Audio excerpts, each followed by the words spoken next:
تو کیا ہوتا ہے؟ یہودی ادھر جا کر اسلام قبول کرتا ہے اور وہ کہتا ہے میری کیا اوقات ہے کہ میں یہ چادر خریدوں یا میں اس کے کوئی پیسے دے سکوں یا کوئی قیمت لگا سکوں، میرا آج تک میں نے جتنا کمایا، میرا سارا کاروبار، میرے جتنے کوئی باغات ہیں یا جو کچھ ہے میرے پاس، وہ میں نے نبی اکرم صلی اللہ علیہ وسلم اور ان کی آل کو وقف کر دیے ہیں، وہ جیسے چاہیں اس کو استعمال کریں. تو پھر یہ واقعہ پیش آیا. بالکل. تو یہ ہوتا ہے جب آپ کو کسی سے محبت ہو اور ایسی، اور آپ کا اپنا رویہ ایسا ہو لوگوں کے ساتھ کہ یہودی جو ہیں وہ آ کر یہ کہیں کہ آپ کے روزے پر اسلام قبول کریں گے. وہ 3-4 سبق ہیں جو میں نے اس میں سے نوٹ کیے ہیں. بریک لیتے ہیں، بریک کے بعد جب واپس آتے ہیں تو پھر میں آپ کو بتاتا ہوں کہ میں نے اس واقعے سے کیا سیکھا.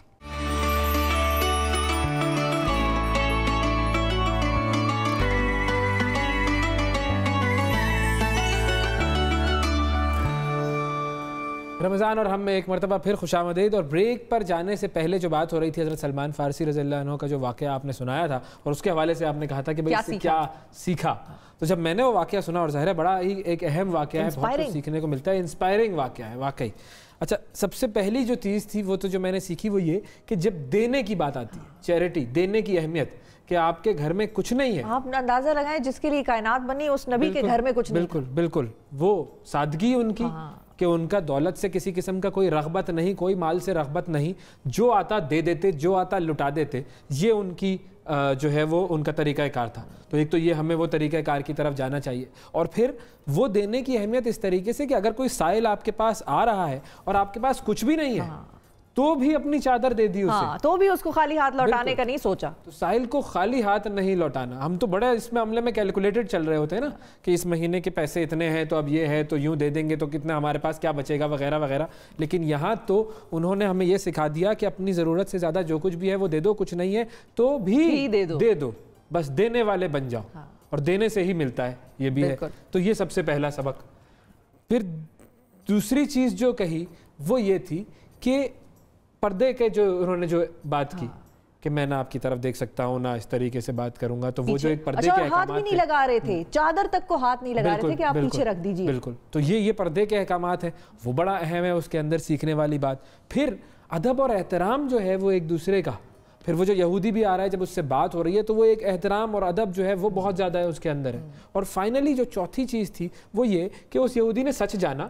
جب اس نے اپنا حساب کتاب لگایا، سچ جان لیا. تو جب سچ جان لو تو پھر سچ کو مان لو. اور پھر اس نے جا کر ایمان قبول کر لیا، اللہ تعالیٰ کے حضور اپنے آپ کو پیش کر دیا اس نے. تو سچ کو جان کر بھی اگر ہم سچ سے دور رہتے ہیں نا تو اس سے بڑا غلط کام کوئی نہیں ہوتا ہے. بالکل ایسا ہی. تو یہ سچ کو جان کر اس کی طرف جانا اور پھر اس پر ایمان لے آنا، اللہ تعالیٰ ہم سب کو ایسا بنائے. آمین آمین. اور اب ظاہر ہے جب ہم کرونا وائرس کے حوالے سے بات کرتے ہیں تو کرونا وائرس کی وجہ سے بے روزگاری میں بے حد اضافہ ہوا ہے. پاکستان جیسے ملک میں جہاں غربت کی شرح پہلے ہی جو ہے 30% سے زائد، وہاں پر مطلب ہم یہ کہیں کہ غربت کی لکیر سے نیچے رہتے ہیں 30% سے زائد پاپولیشن پاکستان کی. ایسے میں اخوت فاؤنڈیشن غریب اور بے روزگار لوگوں کی مدد کر رہی ہے. وہ کیسے کر رہی ہے؟ ہم بات کر رہے ہیں کس سے اویس؟ بالکل ہم بات کریں گے جی اخوت کے روح رواں ہیں ڈاکٹر امجد ثاقب صاحب. السلام علیکم ڈاکٹر امجد ثاقب صاحب، رمضان مبارک ہو. جی بہت بہت آپ کو مبارک جی. الحمدللہ آپ سب خیریت سے ہیں؟ بالکل ٹھیک، الحمدللہ الحمدللہ. سر سب سے پہلے تو یہ بتائیے کہ اس وقت ظاہر ہے ایک کرائسس کی صورتحال ہے اور ایسے میں اخوت جو آپ کا ادارہ ہے وہ کس طریقے سے اپنا کام کر رہا ہے، کیا کیا کر رہا ہے؟ جی thank you very much for inviting on this beautiful show. بات یہ ہے کہ ہر پاکستانی کی طرح ہم بھی اپنی ذمہ داری ادا کر رہے ہیں. لوگ کہتے ہیں کہ جی آپ بڑا کام کر رہے ہیں، ہم بالکل بڑا کام نہیں کر رہے. ہم وہی کام کر رہے ہیں جو ایک اچھے شہری کو، ایک اچھے پاکستانی کو کرنا چاہیے. تو میں ایک تو آپ کے توسط سے یہ کہوں گا کہ حکومت جو کام کر رہی ہے وہ بھی اچھا ہے، اس کو کرنے دیجئے. این جی اوز جو کام کر رہی ہیں وہ بھی بہت اچھا ہے، انہیں کرنے دیجئے. لیکن جیسے آپ اپنے پروگرام میں بڑی دیر سے سن رہا ہوں، آپ یہ احساس پیدا کر رہے ہیں کہ ہر شخص کو اپنی ذمہ داری کا تعین کرنا چاہیے. تو تب جا کر اس بڑے کرائسس سے ہم نکلیں گے کہ جس میں ہر ہمسایہ دیکھے گا کہ میرا ہمسایہ بھوکا تو نہیں ہے. تو ہر شخص کا کوئی نہ کوئی تو ہمسایہ ہے نا. تو اس کنٹیکسٹ میں ہم اگر دیکھیں یہ مشکل جو ہے وہ مشکل نہیں رہے گی. تو آپ لوگ پھر کس طرح سے آپ لوگوں کی مدد کر رہے ہیں کرائسس میں؟ کیا بیسیکلی آپ لوگ کام کر رہے ہیں لوگوں کے لیے؟ سب سے پہلے لوگوں کو کھانا پیش کیا، لاکھوں افراد کو الحمدللہ. اس کے بعد ہم نے تقریباً 1 لاکھ سے زائد کچھ ہم نے راشن بیگز تقسیم کیے ان لوگوں کو جو کورونا سے متاثر ہیں اور ان کا روزگار اس وقت نہیں چل رہا. پھر ان علاقوں میں جہاں پر ہم یہ راشن بیگز نہیں پہنچا سکتے وہاں پر ہم نے فائنینشیل سپورٹ بھیجی. پھر ہم نے کچھ ہسپتالوں کے ساتھ پیرامیڈکس جو ہیں وہاں پر نرسز ہیں ڈاکٹرز ہیں ان کی حفاظت کے لیے کچھ چیزیں ہم نے ان کو پیش کی. تو یہ ساری چیزیں کرنے کے بعد اب ہم نے ایک نیا پروگرام لانچ کیا ہے. ہم کہتے ہیں کہ وہ لوگ جو راشن بیگ نہیں لینا چاہتے یا لائن میں نہیں لگنا چاہتے یا وہ سمجھتے ہیں کہ ان کی عزت نفس پہ یہ بوجھ ہے تو ہم ان کو کہتے ہیں کہ دیکھیں آپ 10-20 ہزار روپے ہم سے بطور قرض حسن لے لیں. جب آپ کا کاروبار دوبارہ سے شروع ہوگا کورونا کے خاتمے کے بعد تو اس وقت آپ 40-50 ہزار روپے کما رہے ہیں تو اس وقت آپ ہمیں رقم واپس کر دیجئے. تو یہ ایک نیا کریٹو میکنزم ہے کہ 12 ملین افراد کو تو حکومت نے یہ 12 ہزار روپے دے دیے. ان سے اوپر بھی تو کچھ لوگ ہیں جو اس سطح کے اوپر غریب نہیں ہیں لیکن بہرحال اس اکنامک لاک ڈاؤن نے ان کی جو روزانہ کی جو کاروبار تھا کسی کا دکان تھی کسی کی ورک شاپ تھی تو وہ بند ہو گئی ہے. تو یہ ہم نے سوچا کہ ہم اس طریقے سے ان لوگوں کی مدد کریں کہ مختلف سیگمنٹیشن کرنی پڑے گی نا آپ کو اپنے معاشرے میں کہ کس کی مدد کس طرح سے کی جائے. تو ہمارا طریقہ کار یہ ہے کہ ہم سب سے پہلے تو لوگوں کو خود انسپائر کرتے ہیں کہ وہ کسی کو اپنا دوست ساتھی بنائیں اس کی مدد کریں اور ہم بحیثیت ادارہ اس طریقے سے آگے بڑھ رہے ہیں. بالکل ٹھیک ہے. اچھا ڈاکٹر صاحب چونکہ آپ کی جو کتابیں ہیں جس میں آپ کی پورے ادارے کی داستان اور آپ کے سارے ایکسپیرینسز لکھے ہوئے ہیں وہ میں نے جب پڑھی تو مجھے تو بڑی انسپریشن ملی اور مجھے ایک بات اور یہ سیکھنے کو ملی کہ اس ملک میں دینے والوں کا جو جذبہ ہے وہ بہت زیادہ ہے. ہم شاید بڑا اپنے لوگوں کو انڈر ایسٹیمیٹ کر رہے ہوتے ہیں کہ نہیں ہماری قوم یوں ہے ہماری قوم ایسی ہے ویسی ہے, لیکن جب میں وہ آپ کی کتابیں پڑھتا ہوں آپ کے ایکسپیرینسز پڑھتا ہوں تو مجھے نظر آتا ہے کہ یہی قوم ہے اور یہ قوم دیتی بھی ہے ڈونیشنز اور اس قوم کو جب آپ وہ قرض حسنہ دیتے ہیں تو واپس بھی کرتی ہے آپ کو. تو یہ قوم ایسی کیوں ہمیں پھر نظر نہیں آتی, یہ صرف آپ کو کیوں نظر آ رہی ہے؟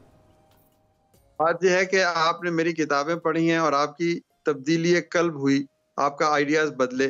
آپ ایک دن میرے ساتھ گزاریں, میں آپ کو وہ ہیرے اور موتی دکھاؤں گا جو گلیوں کی خاک بنے ہوئے ہیں. آپ یقین کیجئے کہ دینے کی لذت اس قدر زیادہ ہے ہمارے معاشرے میں. ہر گلی کوچے میں ایک عبدالستار عیدھی بیٹھا ہوا ہے, ہمیں نظر نہیں آتا, ہمیں اس کو ڈسکور کرنے کی ضرورت ہے. آپ دیکھیے کہ دنیا بھر میں جتنے برے حالات ہیں پاکستان میں الحمدللہ ایسی سچویشن نہیں ہے. کوئی ایک شخص بھی ایسا نہیں ہوگا جو خدا نخواستہ یہ کہے کہ مجھے رات کو کھانے کو نہیں ملا. اس ملک میں جو راشن فوڈ رائٹس نہیں ہوئے, لوگوں نے ایک دوسرے کو گلا نہیں دبوچا یا ہنگامہ نہیں ہوا, کسی نے بہت زیادہ پینک بائنگ بھی نہیں کی. اس کی وجہ کیا ہے؟ اس کی وجہ یہی ہے کہ ہم ایک دوسرے کا خیال رکھنے والی قوم ہے. ہم ایک دوسرے کے آنسو پوچھتے ہیں. ہمارا محلے دار ہمارا ہمسایہ رات کو سونے سے پہلے ضرور سوچتا ہے کہ میرا ہمسایہ بھوکا تو نہیں ہے. یہ ایک کولیکٹیو کمپیشن کی جو اسپرٹ ہے نا, یہ ایک یونیک تحفہ ہے آپ کی سوسائٹی کا. میں بڑا خوش ہوں گا کہ اگر آپ کبھی ہمارے پاس تشریف لائیں تو میں آپ کو ان لوگوں کو ملاؤں جو 2 روٹیاں ہیں تو ایک روٹی جب تک کسی اور کو نہ دے دیں وہ اپنی روٹی اپنے حصے کی کھانا پسند نہیں کرتے. یہ معاشرے کی جو اسٹرینتھ ہے نا, یہ معاشرے کی اسٹرینتھ ہم نے ابھی تک اس تک پہنچے نہیں ہیں. ہم اوپر سے دیکھتے ہیں. اصل پاکستان چھوٹے ٹوٹے پھوٹے گھروں میں, کچی بستیوں میں, پسماندہ علاقوں میں رہتا ہے. وہ ابھی بھی اسی باہمی بھائی چارہ اور سپورٹ سسٹم, آپ کو ابھی بھی وہ منظر نظر آتے ہیں کہ لوگ ایک میٹھا پکاتے ہیں اپنے گھر میں تو ہمسائے کو بھی بانٹتے ہیں. تو یہ وہ اسپرٹ ہے, یہ وہ اسپرٹ ہے جس نے ٹھیک ہے. ڈاکٹر صاحب یہ بتائیں کہ آپ ڈونرز پہ بیسیکلی آپ کا بھی کام چلتا ہے اور جو لوگ ہیں جو خود سے یا کوئی اور NGO چلا رہی ہیں, ہر NGO کو کسی نہ کسی ڈونر کی ضرورت ہوتی ہے. اب ڈونرز کا کیا معاملہ ہے؟ کیا اس رمضان آپ لوگوں کو اسی طرح سے خیرات آ رہی ہے اور صدقات آ رہے ہیں جو پہلے جس طرح سے آتے تھے, یا کوئی کمی بیشی ہوئی ہے یا بڑھ گئے ہیں اس دفعہ؟ نہیں, میرے تو تجربہ یہ ہے کہ اس میں کچھ اضافہ ہو رہا ہے اور الٹیمیٹلی ابھی تو یہ آغاز ہے رمضان کا. تو لیکن ہمیں رمضان سے پہلے ہی ہم نے جب یہ نعرہ بلند کیا کہ بھئی ہم لوگوں کی خدمت کرنا چاہتے ہیں, آئیے ہمارا ساتھ دیجئے, تو ہمیں تو جسے کہتے ہیں نا کہ بے پناہ سپورٹ ملی ہے اور لوگوں نے خود فون کر کے بیرون ملک پاکستان سے, اندرون ملک پاکستان سے, میں آپ کو کیا کیا کہانیاں سناؤں کہ ایک بندہ جو ہے وہ کماتا ہی 1000 روپے، اس میں سے کہتا ہے یہ لو 900 روپے میں نے آج صرف 100 روپے میں گزارا کرنا ہے. انبلیویبل سٹوریز ہیں. دینے کی جو ہے نا خواہش اور جستجو کم نہیں ہوئی، یہ بڑھتی ہے اور یہ اور بڑھے گی. اور میں تو آپ کو یہی کہوں گا کہ جو لوگ کہتے ہیں نا کہ پاکستان میں امانت نہیں ہے، دیانت نہیں ہے، صداقت نہیں ہے، ان کو غریب آدمی کے گھر کی دستک دینی چاہیے اور آ کے اس سے یہ سوال کرنا چاہیے. یہ ایک اصل پاکستان ہے. آپ سے میں درخواست کروں گا کہ اس اصل پاکستان تک پہنچیں. آپ ان لوگوں سے پوچھیں کہ دینے میں کیا مزہ ہے. تو میں تو بہت ہی پر امید ہوں. اور ویسے بھی آپ دیکھیں کہ خدا کی جو مخلوق ہے، خدا نے جس کو پیدا کیا ہے، ہمیں اعتماد ہونا چاہیے کہ اس کو ضرور اس کے حصے کا رزق ملے گا. وہ رزق کا وسیلہ آپ بن سکتے ہیں، کوئی اور بن سکتا ہے، لیکن انشاءاللہ تعالیٰ اس ملک میں بہت روشنی ہے اور بہت طاقت ہے اور بہت ریزیلینس ہے. اچھا سر، ایک اور چیز جو میں دیکھتا ہوں آپ کے ماڈل میں، آپ کے اخوت کے ماڈل میں یہ دیکھتا ہوں کہ اس میں سود کے ساتھ بالکل آپ نے اپنا جو کنیکشن ہے وہ ختم کیا ہوا ہے اور کسی قسم کی کوئی انٹرسٹ بیسڈ ایکٹیویٹی نہیں ہوتی ہے. اب جب انٹرسٹ بیسڈ ایکٹیویٹی نہیں ہوتی ہے تو ہم دیکھتے ہیں کہ ہمارے یہاں مطلب دین تو ہمیں یہی سکھاتا ہے کہ ہمیں سود کا مطلب یہ ہے کہ اللہ اور اس کے رسول سے جنگ ہو گئی. اب ہم کیسے اس جنگ میں جیت سکتے ہیں؟ یہ تو پاسبل ہی نہیں ہے. لیکن ہمارا پورا جو معاشی نظام ہے وہ سود پر چل رہا ہے. اب آپ کیسے سجیسٹ کر سکتے ہیں کہ ہم اس سے، اس سود کی لعنت سے باہر نکل سکتے ہیں کسی طریقے سے؟ دیکھیں، یہ بات نہ آپ نے کہی ہے نہ میں نے کہی ہے. یہ بات تو اس ہستی نے کہی ہے جس نے اس کائنات کو تخلیق کیا ہے، اور اس نے کہا کہ میں صدقے کو بڑھاتا ہوں اور سود کو کم کرتا ہوں. تو ان دو تصورات کو ایک ہی پیرائے میں بیان کرنے کا جو میں مقصد نکالتا ہوں وہ یہ ہے کہ اگر ہم ایک صدقات بینک بنا دیں جس میں ہم لاکھوں کروڑوں اربوں روپے جو صدقات ہر سال آتے ہیں وہ جمع ہوتے چلے جائیں، اور وہ صدقات بینک جو ہے وہ ضرورت مند افراد کو قرض حسن دے اس صدقات کی رقم سے، تو وہ اس کو واپس کریں اور اضافے کے ساتھ واپس کریں. کیونکہ یہ بھی ایک دینی تاکید ہے کہ جب قرض لو تو واپس کرو تو کچھ اضافے کے ساتھ واپس کرو تاکہ دینے والے کا دل جیتو. تو ہم نے اس تصور پہ بہت کام کیا ہے، اور 20 سال معمولی عرصہ نہیں ہوتا کسی تصور کو ثابت کرنے کے لیے. وہ کام 10,000 روپے سے شروع ہوتا ہے، وہ 110 ارب پہ پہنچ جاتا ہے. تو پھر آپ کو اور کیا ایویڈنس چاہیے کہ صدقے میں کتنی افزائش ہے اور کتنی گروتھ آتی ہے. تو میرے نزدیک ایک بہت بڑا صدقات بینک بننا چاہیے. اس میں ہر سال صدقات حکومت کے طرف سے بھی ڈونیشنز اور گرانٹس آنی چاہیے، لوگوں کی طرف سے بھی آنی چاہیے، اور اس کے ذریعے سے جو پاورٹی، خط افلاس سے نیچے لوگ ہیں ان کو آپ قرض حسن دیں، کاروبار کے لیے دیں، تعلیم کے لیے دیں، گھر کی تعمیر کے لیے دیں، اور اس طرح کی جو بنیادی ضروریات کو پورا کرنے کے لیے دیں. ہاں، اس سے خط افلاس سے جو اوپر لوگ ہیں ان کو آپ اسلامک جو پروڈکٹس ہیں، مشارکہ ہے، مرابحہ ہے، وہ اس کے اوپر، کیونکہ وہ پروفٹ اور لاس کی بیسس کام کر سکتے ہیں. لیکن قرض حسن ان لوگوں کو دینا چاہیے جن پر ہم آپریشنل ایکسپینس کا یا کاسٹ آف فنڈز کا بوجھ نہیں ڈالنا چاہتے. تو ہم نے 30 لاکھ گھرانوں کو قرض حسن الحمدللہ حکومت کی مدد سے دیا. حکومت کے بھی اس میں بہت سارے وسائل اور شامل ہیں. تو یہ ایک جو ایویڈنس ہے نا، یہ ایک جو ہمارا یہ جو ایکشن ریسرچ ہے جس کو نتیجے میں اتنی اس کو اضافہ اس میں ہوا، تو اس کے اوپر کوئی بھی شخص آ کر اس کو غور سے دیکھے. بات یہ ہے کہ ہم نے ایجوکیشن لی ہے اس انداز سے کہ ہم سمجھتے ہیں کہ کیپٹلسٹک نظام یا مارکیٹ اکانومی یا نیو لبرلزم میں یہ جو تصور ہے انٹرسٹ کا، اس کے بغیر زندگی آگے بڑھ نہیں سکتی. تو ہمیں کچھ نہ کچھ سوچنا پڑے گا، ہمیں ختم کرنے کی ضرورت ہے، پڑھنا پڑے گا، اس تصور کو باطل ثابت کرنا پڑے گا. تو ہمیں یہ نہیں ہے کہ جو کچھ ویسٹ نے کہہ دیا وہ حرف آخر ہے.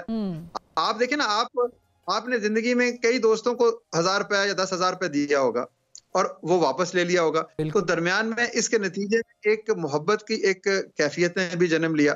تو ہم نے کوئی نئی بات نہیں کہہ رہے، ہم کہتے ہیں کسی انڈیویجول کانسیپٹ جو ہے قرض حسن کا، اس کو آپ انسٹیٹیوشنلائز کر دیں. معاشرے میں خیر بھی ہوگی، نیکیاں بھی ہوں گی، اور سود سے بھی ہم بچیں گے. سود کی ممانعت کے بارے میں جتنے سخت احکامات قرآن پاک میں ہے, آپ بھی سمجھتے ہیں, میں بھی سمجھتا ہوں. لیکن بات میرا خیال ہے اتنا سخت بیان کسی چیز کے بارے میں آیا ہی نہیں. بالکل صحیح بات ہے. واقعی ڈاکٹر صاحب ہماری پوری دعا یہ ہے کہ اللہ تعالیٰ جو ہے وہ آپ کے جو کام آپ کر رہے ہیں اس میں مزید اضافہ فرمائے, تاکہ بہت سارے اور لوگوں کی مدد ہو سکے اور بہت سارے اور لوگ جو ہیں وہ اپنے پیروں پر کھڑے ہو سکے. بالکل, اور سرکاری محکموں میں جو لوگ ہیں جو اس وقت پروگرام دیکھ رہے ہیں ان کو بھی چاہیے کہ جو ڈاکٹر صاحب نے سجیشن دیا اس پہ بھی کان دھریں. ہو سکتا ہے کوئی بہت اچھی چیز جو ہے پاکستان کر لے, بالکل کر لے, اور ایسا ہو سکتا ہے کیونکہ ان کا ماڈل جو ہے وہ یہی بتاتا ہے. ڈاکٹر صاحب بہت شکریہ ادا کریں گے ہم آپ کا, وقت دیا آپ نے ہمارے پروگرام کے لیے. اور واقعی ایسے لوگوں سے جب بات کرتے ہیں نا آپ تو ایک انسپریشن جو ہے وہ جاگتی ہے, دل میں جذبہ جاگتا ہے. بالکل, لیکن آپ نے تو خیر ان کی کتابیں پڑھ کر آپ کو یہ احساس ہوا کہ وہی پاکستانی قوم اس چیز میں بہت آگے. مجھے ہمیشہ سے یہ یقین تھا, اعتماد تھا کہ چیریٹی میں پاکستانیوں کا کوئی ثانی ہے. مطلب مجھے کتابیں پڑھ کر ایمان اور مضبوط ہوا ہے میرا. پہلے میں پاکستانی قوم پر بڑا اعتماد کرتا ہوں. اچھا, ہاں بالکل, مجھے پتا ہے اس میں مجھ جیسے ہیرے موجود ہیں, آپ جیسے ہیرے موجود ہیں, اور بہت سارے ہیرے. آپ جیسے ہیرے کو ہم اس کے شہر ہی نہ بھیج دیں واپس. کراچی چلتے ہیں ناظرین, ہمارے ساتھ عائشہ موجود ہے. السلام علیکم. السلام علیکم. وعلیکم السلام. جمعہ مبارک آپ سب کو. آپ کو بھی بہت مبارک ہو عائشہ. بتائیے بھائی, جمعہ ہے آج آپ کیا ڈش پکا رہی ہیں؟ جی آج جمعہ ہے تو جمعے کو کوئی خاص ڈش بننی چاہیے, اور ساتھ ہی ایک سویٹ ڈش بھی بننی چاہیے, وہ بھی دیسی میٹھا. تو لیکن ہمارے جو لوگ ہیں, ہمارے افطار مزیدار کچن میں نا, ہم نے سوچا ہے کہ ایسی ریسیپیز بنائیں جو ہمارے لوگ مس کر رہے تھے. ہائی وے کی کڑھائی, تو آج میں بناؤں گی بلوچی کڑھائی.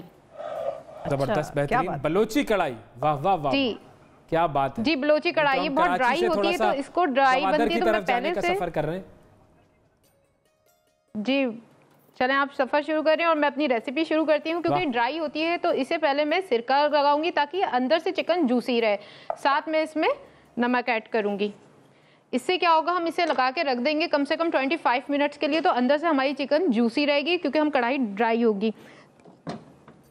یہاں میں کڑھائی رکھ لیتی ہوں, اسے گرم کروں گی, اور یہاں میں اس میں شامل کروں گی میزان کوکنگ آئل,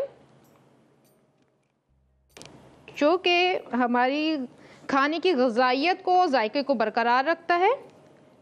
میں 1 کپ لے رہی ہوں.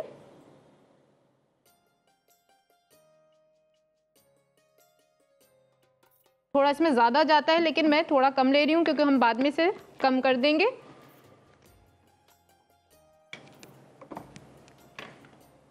یہاں یہ گرم ہو رہا ہے, ہم اس میں اپنی چکن جس میں ہم نے سرکہ اور نمک ایڈ کیا تھا وہ شامل کر دیں گے.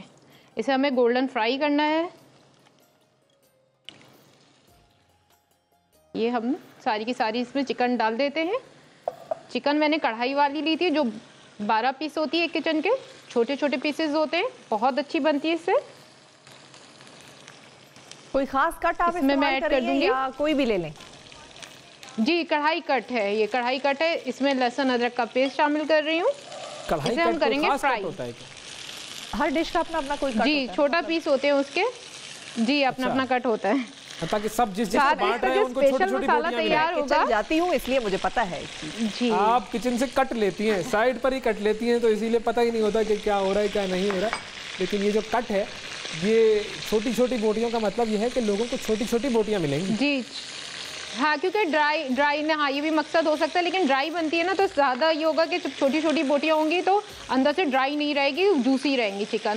تو اسے تو ہم فرائی کریں گے گولڈن فرائی ہونے تک. جو اس کا خاص مسالہ ہے ہم وہ بتاتے ہیں آپ کو. میں نے یہاں پہ ثابت دھنیا لیا ہے, ثابت زیرہ لیا ہے, کالی مرچ ثابت لی ہے, اور ثابت ہی لال مرچ لی ہے. اسے ہم ٹوسٹ کریں گے کیونکہ ہم زیادہ کوک نہیں کریں گے اس کڑھائی کو.